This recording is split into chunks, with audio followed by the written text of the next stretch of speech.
Vamos chamar aqui o nosso querido pastor Jorge. Vamos dar um aplauso ao Senhor, amém?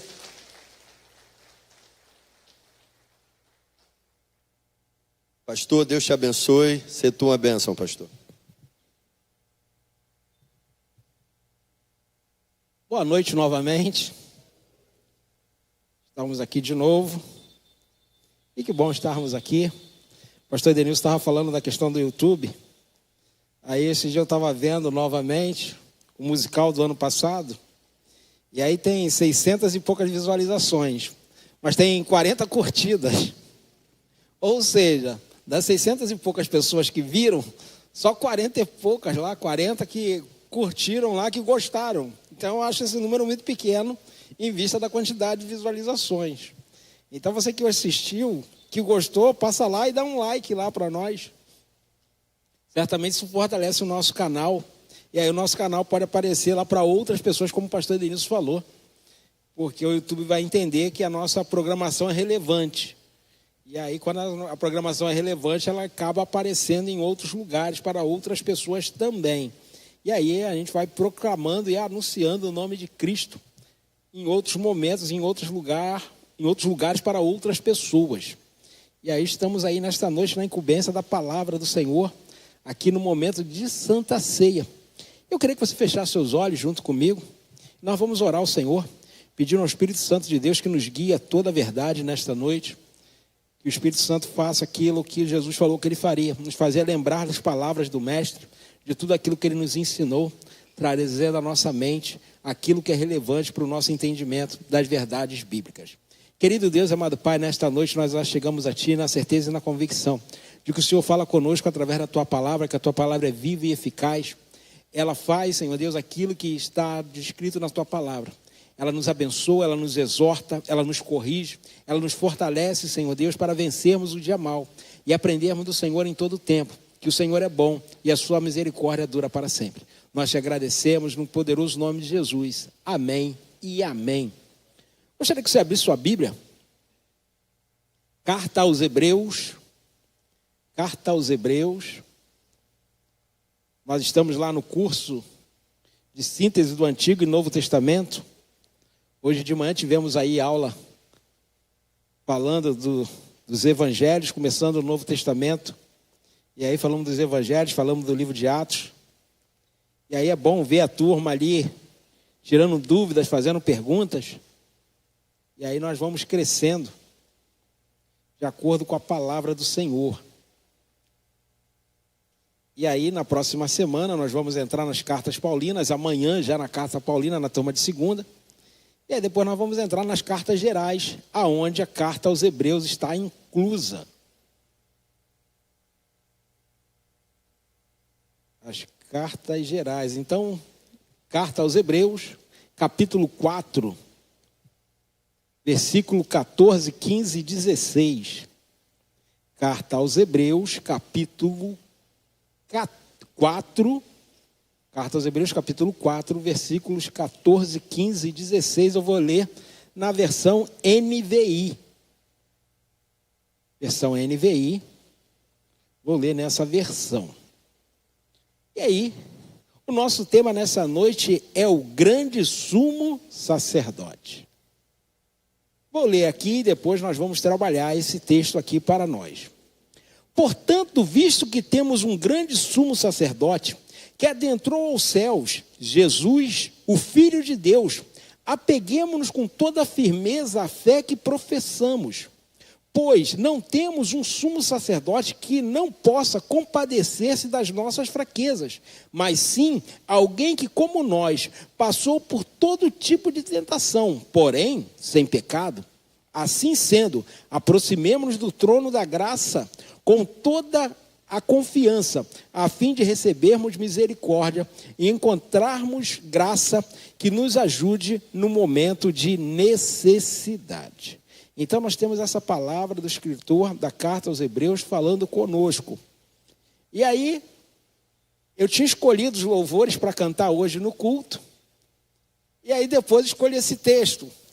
E aí, hoje eu estava lá revendo tantos louvores quanto o texto, eu falei, rapaz, ambos se completam. Ambos fazem com que o texto seja um texto conexo. Porque nós estamos falando no louvor, nós estávamos falando da obra de Cristo desde o começo, exaltando, bendizendo o nome do Senhor. E aí nós estamos falando aqui da obra que Cristo fez.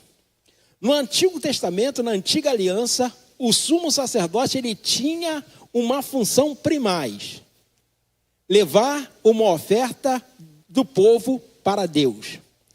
Para que Deus queimasse aquela oferta, simbolizando que Deus tinha aceitado aquele sacrifício, aquela oferta do povo, e que Deus estava perdoando o pecado do seu povo. Todo ano o povo se reunia diante da tenda do encontro ou depois no templo para fazer esse sacrifício, e esse sacrifício era feito pelo sumo sacerdote, que tinha a função de entregar esta oferta ao Senhor. E esta oferta, uma vez queimada, aceita por Deus, o povo tinha convicção de que eles tinham sido perdoados diante de Deus.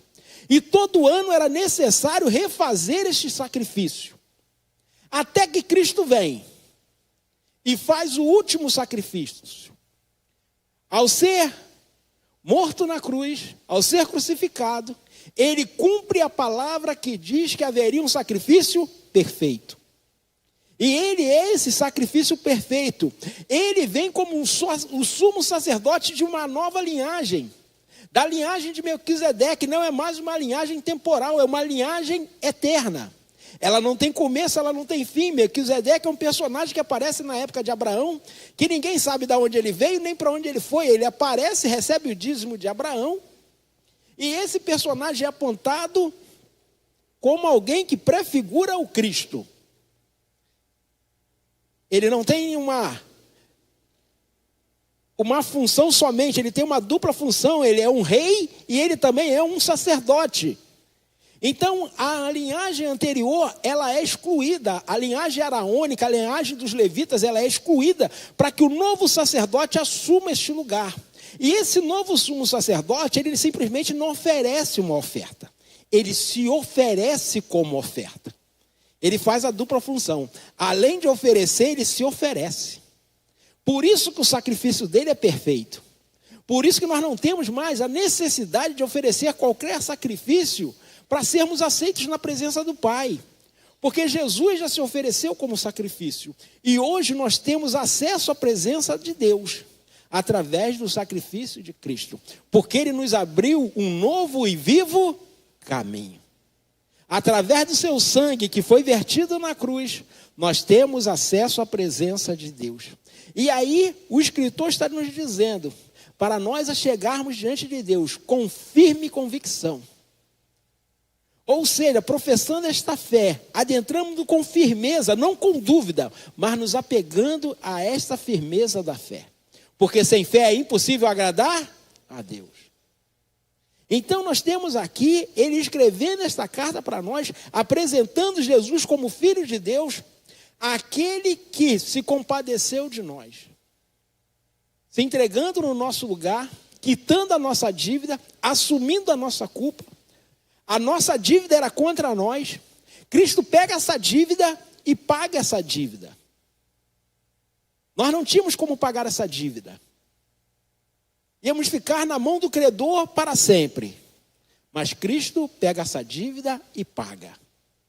Ele se faz culpado, ele se faz maldito para que nós fôssemos aceitos na presença de Deus.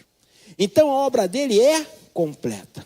Então ele, como novo sumo sacerdote, assume este lugar, fazendo esta obra de redenção. E aí nós vamos tirar alguns aprendizados para nós, nesta noite, de como podemos enxergar Cristo como sumo sacerdote, que fez uma obra, que nos comprou para Deus, que nos resgatou para Deus, que nos reconciliou com Deus, que restaurou e resgatou a nossa vida, nos tirou do império das trevas e trouxe para o reino do Filho do seu amor. Qual é o propósito disso tudo? Por que Cristo nos tirou do império das trevas e trouxe para o reino do Filho do seu amor? Será que foi para nós ficarmos de braços cruzados?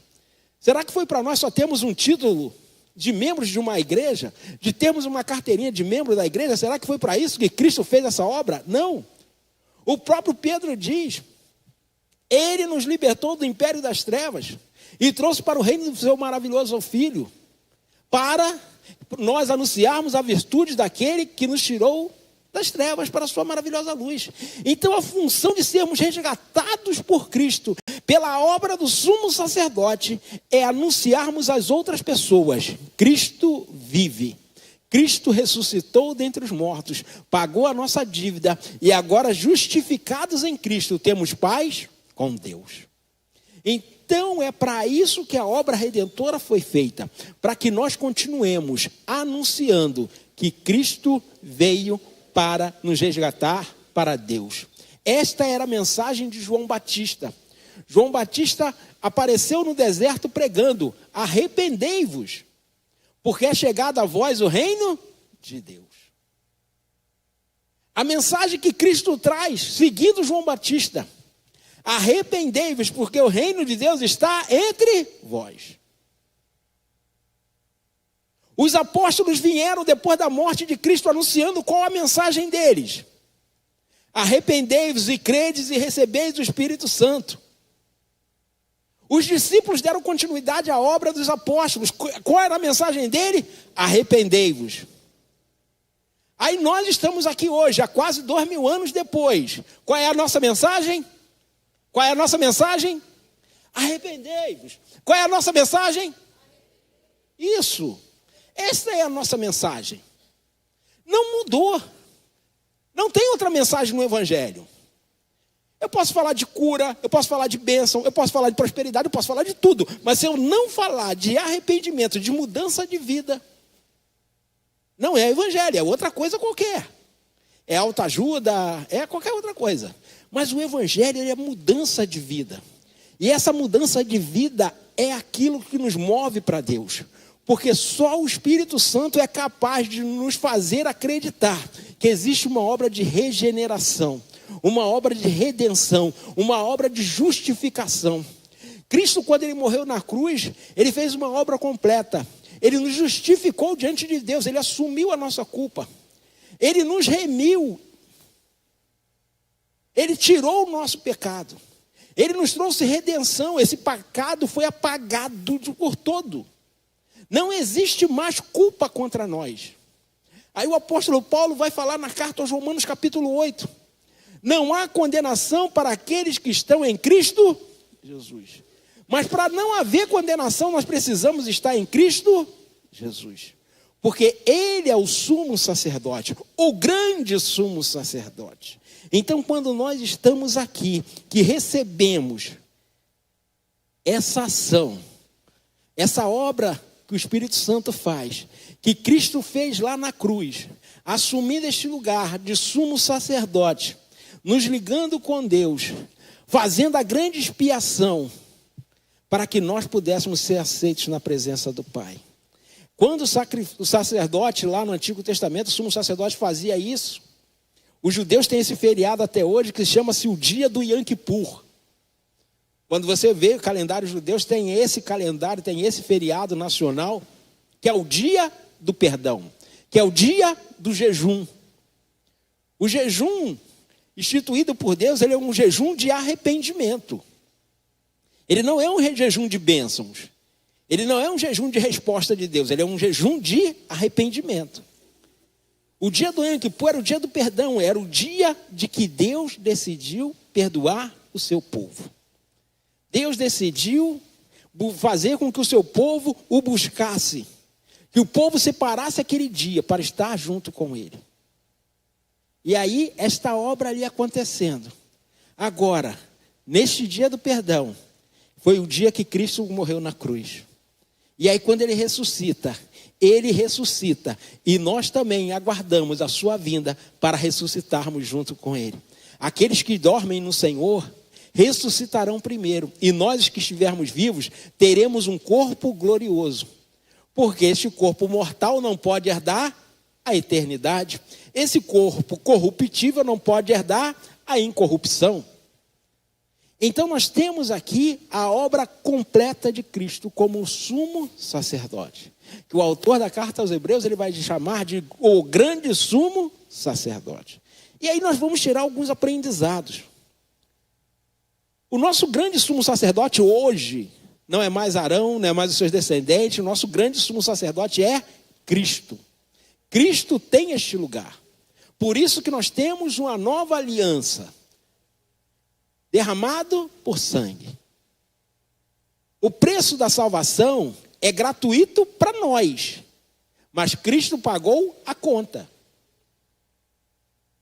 A salvação é um dom, ou seja, um presente que Deus nos deu, mas alguém teve que pagar a conta. Por isso que a gente diz em psicanálise que não existe almoço grátis. Alguém vai pagar a conta. A salvação também. A salvação é gratuita para nós? É um dom gratuito de Deus para nós? É. Mas alguém teve que pagar a conta, filho. Alguém teve que assumir esse lugar. E Cristo assumiu esse lugar por mim e por você. E nós estamos aqui nesta noite porque essa conta já foi paga. O que nós precisamos entender é que todas as vezes que nós nos aproximemos do Senhor, nós precisamos nos aproximar com um coração quebrantado. Porque um coração quebrantado o Senhor não rejeita, o Senhor não resiste. A oferta perfeita é um coração quebrantado. Então, a primeira coisa que nós precisamos entender nesse texto, que o nosso grande sumo sacerdote hoje não é mais Arão, não é mais levitas. Essa obra já acabou. Levita agora, gente, só lá em Israel, tá? Aqui no Brasil não, pelo amor de Deus, não. Aqui no Brasil, na Igreja de Cristo, nós não temos levita. O único levita na Bíblia, no Novo Testamento, era quem? Barnabé. Mas Barnabé não exercia ministério levítico, porque ele era um levita de Chipre. Então, nós só temos sacerdotes agora na igreja. Todos nós fomos elevados a uma nova categoria, superior às anteriores. Todos na igreja agora, e não somente os homens, porque as mulheres digam amém.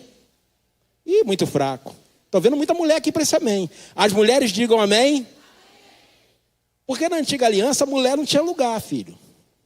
Não havia levita mulher, nunca houve. Aí eu vejo alguém falando assim, levita mulher, eu falei, da onde esses caras tiraram isso? Não tinha levita mulher. Só tinha por nascimento, mas não tinha ministério. Não tinha serviço de mulheres no tabernáculo, nem no templo. O serviço era só masculino. A nova aliança que Joel fala, derramarei o meu espírito sobre quem? Toda a carne, toda. Homens e mulheres, servos e livres. Agora a obra é completa. Se alguém quer viver na antiga aliança achando que é levita, filho, só homem que tinha aliança lá. Porque a aliança era com todo macho nascido dos descendentes de Abraão. Eu falava sobre isso na aula hoje. A aliança na antiga lá era só com os homens. As mulheres eram por tabela. Ou ela era filha de alguém ou ela era esposa de alguém. Mas na nova aliança, Cristo fez uma obra completa, onde todos são aceitos. E aí nós, entendendo isso, hoje podemos adentrar na presença do Pai, reconhecendo que Cristo é o grande sumo sacerdote, que Ele é o Filho de Deus. E aí ele vai falar, pois visto que temos hoje um grande sumo sacerdote que adentrou os céus, e aí ele diz, Jesus, Filho de Deus. Ele apresenta quem é esse grande sumo sacerdote. A aliança anterior, ela foi desfeita. Porque para haver uma nova aliança, um novo sumo sacerdote, o antigo tem que ser deposto. E aí Cristo assume este lugar. E hoje, como igreja, nós podemos adentrar neste lugar.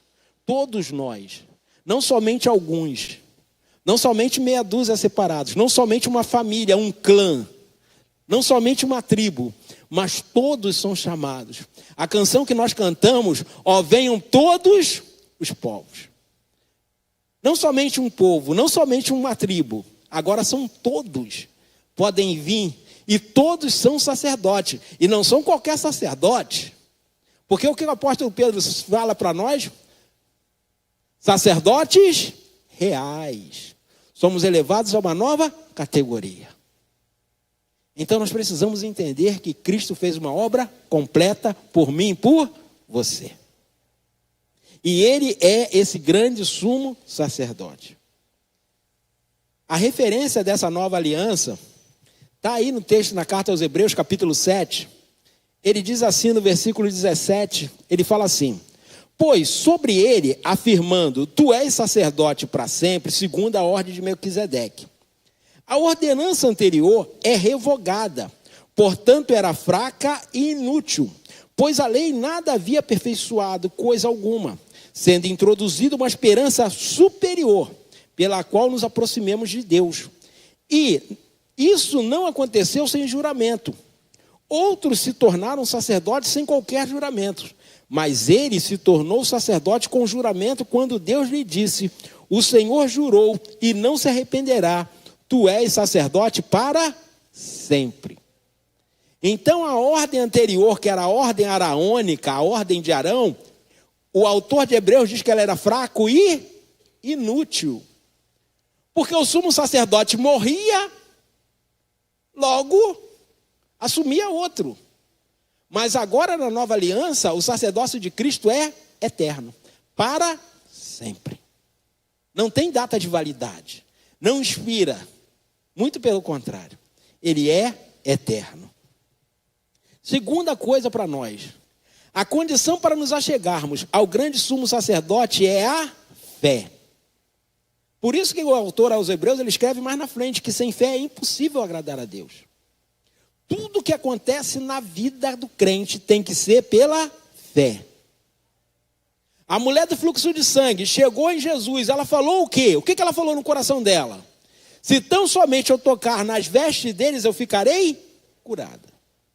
E o texto diz que quando ela tocou nas orlas das vestes de Jesus, imediatamente ela ficou curada. Mas Jesus para e diz para ela, mulher, o toque salvou você? O toque curou você? A tua fé te salvou. Não é o toque, é a fé. Bartimeu começa a gritar a Jesus, filho de Davi, tem misericórdia de mim. Jesus para, manda chamar o cego e diz o que para o cego? A tua fé te salvou. É sempre a fé. Não é o toque, não é o chamar, não é a oração, é a fé. É sempre a fé. Porque a fé é que nos aproxima de Deus. A fé é que nos leva a receber o favor de Deus, a recebermos o milagre. Então é sempre a fé. A condição para chegarmos ao grande sumo sacerdote é a fé. Terceira coisa, o nosso grande sumo sacerdote conhece as nossas fragilidades, conhece as nossas limitações. Ele sabe que nós somos pó e sabe das nossas fraquezas. E aí ele vai dizer aí no versículo 15, pois não temos um sumo sacerdote que não se compadeça das nossas fraquezas, mas sim alguém que como nós passou por todo tipo de tentação, passou por todas as dificuldades. Ele teve fome, não teve? Teve fome. Jesus teve sono. Jesus ministrou a tarde inteira, o dia inteiro. Aí falou o que para os discípulos? Vamos atravessar para outra margem. O mar estava revolto. Água entrando dentro do barco, mas diz que Jesus fazia o quê? Dormia. Cansado. Você imagina? O barco virando para lá e para cá, água entrando dentro do barco. E Jesus, como? Dormindo, cansado. Ministrou o dia inteiro. Então, ele passou pelas dificuldades que nós passamos. Enfrentou problemas familiares. Lembra quando Jesus fala assim? Minha mãe e meus irmãos são os que estão aqui? Você sabe por que Jesus falou isso? Você sabe qual é o contexto desse texto? A mãe de Jesus e os irmãos dele queriam prender eles.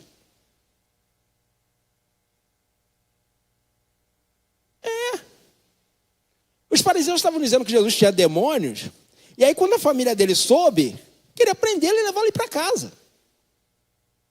Aí por isso que quando as pessoas falam assim, ó, sua mãe e seus irmãos estão aí fora, aí ele fala o quê? Minha mãe e meus irmãos estão aqui, ó. Esses que obedecem e ouvem a minha palavra. Então Jesus passou problemas familiares, sentiu fome, sentiu frio, sentiu cansaço, como nós. Mas aí o texto vai. que é o quarto ponto nosso. O grande sumo sacerdote venceu o pecado. Ele passou por todo tipo de tentação. Aí a parte B do versículo 15 diz assim: mas alguém como nós passou por todo tipo de tentação, porém sem pecados. Não cedeu ao pecado. Quando Satanás oferece lá, ó, faz aí as pedras aí que tornem pães. O que ele falou? Não só de pão viverá o homem, mas de toda a palavra que sai da boca de Deus. Então, em todo tempo, ele passou por muitas dificuldades, por muitas situações adversas, mas em nenhum momento cedeu ao pecado. Mas ele conhece as limitações, ele conhece a dificuldade, ele sabe da dificuldade, sabe que é passar fome, sabe que é sentir frio, sabe que é sentir dor, sabe que é sentir a perda de alguém querido. Lembra quando ele vai lá no sepultamento de Lázaro? Lázaro já está sepultado e ele vai lá consolar a família. Diz que ele viu o sofrimento de Marta e Maria e diz que Jesus se compadeceu dela e chorou com elas. Ele não era alheio ao sofrimento de ninguém, muito pelo contrário. Jesus, quando viu a multidão com fome, diz que ele se compadeceu daquela multidão. Então Jesus se compadecia das pessoas. Jesus tinha sentimentos como nós. Pastor Renê sempre usava essa frase: Jesus 100% homem, 100% Deus. Porque era assim que ele era. Sentia as nossas fraquezas, mas em nenhum momento pecou. Porque entendia que tinha uma missão a ser feita, que ele é agora o grande sumo sacerdote, que se apresenta como uma oferta agradável a Deus, uma oferta perfeita. A oferta lá no Antigo Testamento, ela não podia ser uma oferta defeituosa. O sacrifício não podia ter manchas, não podia ter lá nenhum osso quebrado, para que a oferta fosse ali agradável. Nós estamos fazendo o ensaio aí da cantata, e ano passado nós fizemos aqui também, e aí tem a cena da crucificação, que os dois, ladrões da cruz, o que acontece com eles? Eles têm as pernas quebradas. Mas aí quando vão quebrar de Jesus, vê que ele já morreu. Porque a oferta não podia ter ossos quebrados. O sacrifício não podia ter ossos quebrados. A perda de sangue de Jesus na via dolorosa, na via crucis ali, acabou gerando a morte de Jesus mais precoce do que os outros. Porque a perda de sangue dele foi maior. O que levou à morte dele prematura ali em relação aos outros dois. Então nós vemos que a Bíblia ela é cheia de significados. Porque ele, como uma oferta perfeita diante de Deus, ele não poderia ter os seus ossos quebrados. Porque ele precisava ser essa oferta agradável a Deus. Então, quando nós vemos aqui Cristo, ele não tinha pecado para ser uma oferta agradável a Deus por mim e por você. E aí nós vamos lá, caminhando aí. Através do nosso grande sumo sacerdote, podemos nos aproximar do trono da graça de Deus. Ele fala no versículo 16, parte A: assim sendo, aproximemo-nos do trono da graça com toda a confiança. Não dá para ser mais ou menos. Lembra, pastor Renê? Não sei se casa ou compra uma bicicleta. Não pode chegar perto de Jesus assim não, gente. Você não pode chegar mais ou menos não. Não sei se vou, mas não vou. Não sei se eu entro, mas não entro. Não. Tem que chegar com convicção. Tem que chegar com certeza. É assim que nos aproximamos do trono da graça de Deus. Com convicção, com certeza.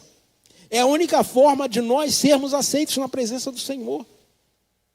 E aí ele fala, a forma de nós chegarmos diante do trono do Senhor é chegarmos com confiança. E aí o outro ponto aqui para nós. O que podemos receber ao nos aproximarmos do trono da graça? Nós recebemos misericórdia. Vira para a pessoa que está do seu lado aí. Ó. No trono da graça tem misericórdia. No trono da graça de Deus nós temos misericórdia, compaixão. Nós temos vida abundante. no trono da graça de Deus. E aí quando nós nos aproximamos, ele fala assim, a fim de recebermos misericórdias, encontramos graça que nos ajuda no momento de necessidade. E aí para nós terminarmos, coloca o versículo 16 para mim, por favor, inteiro. Presta atenção, aproximemo-nos do trono da graça com toda confiança, a fim de recebermos misericórdia, encontrarmos graça que nos ajude no tempo de necessidade. Ele fala graça 2 vezes, não é isso? Nos aproximarmos do trono da graça e recebermos a graça no tempo da dificuldade. Pastor, por que ele fala graça 2 vezes? Porque são 2 coisas diferentes. São 2 tipos de graça diferentes. O trono da graça de Deus é onde recebemos misericórdia. A segunda graça que ele diz é a força para vencermos o dia difícil. É a força para vencermos o dia mau. É a capacidade espiritual que o Senhor nos dá, que é a fé diária, para nós vencermos o obstáculo. Para nós nos mantermos crendo que Deus está no controle de todas as coisas. Porque essa é a grande diferença. A primeira graça que ele citaria é o trono da graça de Deus, que nos concede o que? A salvação em Cristo Jesus. E a segunda graça é o dia a dia que nós temos. A capacidade de levantar, a capacidade de trabalhar, a capacidade de interagir, de enfrentar desafios, de enfrentar obstáculos. De saber que Deus continua operando e agindo a nosso favor. Então, quando nós nos aproximamos, nós precisamos entender que a obra de Cristo ela é completa. Que Ele já nos resgatou para Deus, Ele já nos comprou para Deus. Ele não está fazendo, Ele já fez. E essa obra é completa. Deus agindo de infinita misericórdia sobre nós. E aí essa graça que Ele nos dá diariamente é como a misericórdia dEle que se renova a cada manhã. Todo dia que a gente acorda, a misericórdia do Senhor se renovou sobre nós. No dia que isso não acontecer, a gente vai ter que ir lá fazer o seu sepultamento. Porque acabou a misericórdia naquele dia. Aquela misericórdia não se renovou. Aí Deus recolheu você para Ele. Mas em todo dia que você levanta, obrigado, Senhor, porque a tua misericórdia se renovou sobre mim. Então é essa graça que ele está falando aqui. Essa graça nos ajuda no dia da dificuldade, no tempo da dificuldade. E todo dia ela vem para nós. Mesmo que tudo esteja dando errado na sua vida, lembre-se, Deus te concede graça e misericórdia todos os dias. Só para nós terminarmos, vamos lembrar do Salmo 23? Certamente que a bondade e a misericórdia do Senhor nos seguirão. Quantos? Quantos? É isso, gente. Todos os dias a bondade e a misericórdia do Senhor nos acompanham. Todos os dias a graça do Senhor nos acompanha. Todos os dias essa fidelidade do Senhor nos acompanha. Então você, lembre-se, você precisa chegar diante de Deus, crendo que o sumo sacerdote, que hoje está à direita de Deus intercedendo por nós, ele fez uma obra completa. Não existe condenação para aqueles que estão em Cristo Jesus. O Satanás não tem mais como acusar você de nada, porque Cristo já pagou a nossa dívida. Como eu digo sempre, o nosso credor, o inimigo de nossas almas, ele é um cobrador sujo, tá? Ele não é honesto não, ele é picareta. Ele vai continuar te cobrando essa dívida, mesmo ela estando paga. Ela vai te dizer que você continua devendo, vai dizer para você que não está paga, mas a dívida já está paga. Porque Cristo derramou o sangue dele para nos resgatar para Deus e nos reconciliar com o Pai. Agora, justificados em Deus, com Cristo, temos paz com Deus. Então tenha essa certeza, essa convicção. E quando você se aproximar dos elementos, lembre-se que quando você participa do corpo e do sangue do Senhor, você anuncia, a morte do Senhor até que Ele venha para buscar a sua igreja. A obra que o Senhor fez por nós, ela é completa. E nós não temos como agradecer tão grande amor que nos amou. E aí nós estamos aqui para lembrarmos. Essa mensagem é só para lembrar você desses fatos. É só para lembrar você desses acontecimentos. Nada do que eu falei aqui é inédito, gente. Nada do que eu falei aqui é novo. Essa é a mensagem do Evangelho. Cristo em vós, a esperança da glória. Essa é a mensagem. É só para a gente lembrar que às vezes a gente se esquece que Cristo fez uma obra completa por mim e por você. E que Ele nos trouxe uma nova condição.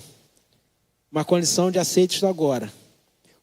Não somente como criaturas de Deus, mas como filhos de Deus. E agora, nós somos participantes da herança. Nós temos direitos que Deus nos concedeu. Somos co-herdeiros com Cristo.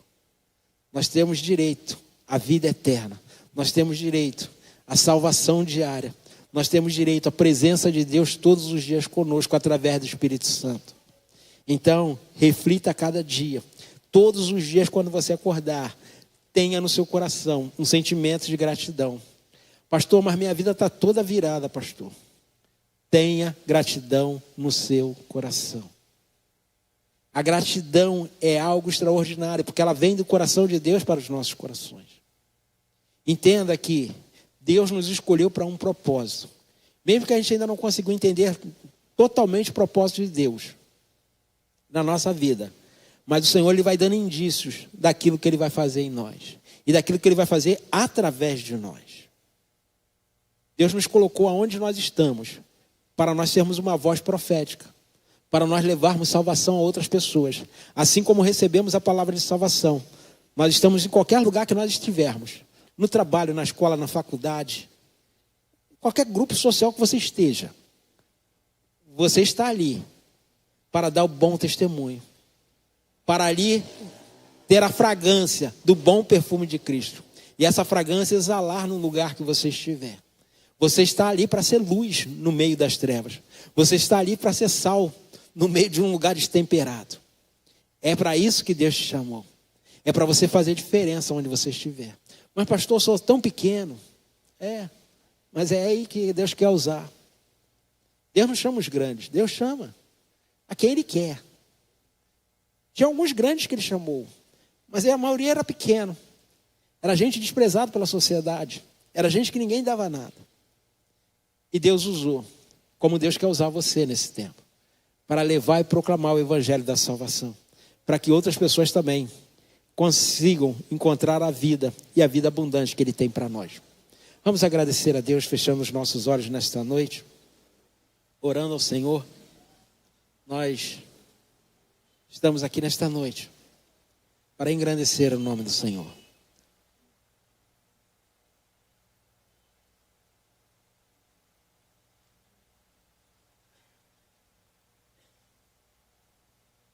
Louvado seja o teu nome, Pai. Nós queremos agradecemos o Senhor pela tua fidelidade. Nesta noite estamos aqui, Pai, para ouvirmos a tua voz, como já ouvimos neste momento. Que o Senhor fez uma obra completa para nós. O Senhor ofereceu como uma oferta agradável a Deus. E pagou a nossa dívida. E hoje somos livres para te adorar. Somos livres de toda acusação. Livres de toda condenação. E temos paz com o Senhor. E a sua fidelidade, ela nos alcança a cada manhã. Por isso, nesta noite, recebe o nosso louvor. Recebe a nossa adoração como uma oferta agradável ao Senhor. Que o Senhor ouça dos céus a nossa voz e receba o nosso louvor, Pai, como um aroma suave na tua presença. E que nós possamos agradar sempre ao Senhor com tudo que fizermos neste lugar. Porque este não é outro lugar, senão a casa do Senhor. Um lugar que separamos para te servir na beleza da sua santidade. E nós vamos cantar esta canção que o Senhor levou sobre si, as nossas dores. O castigo que nos traz a paz foi lançado sobre Cristo. E hoje nós podemos desfrutar da vida abundante que o Senhor tem para nós. Nós te agradecemos no poderoso nome de Jesus. Amém e amém.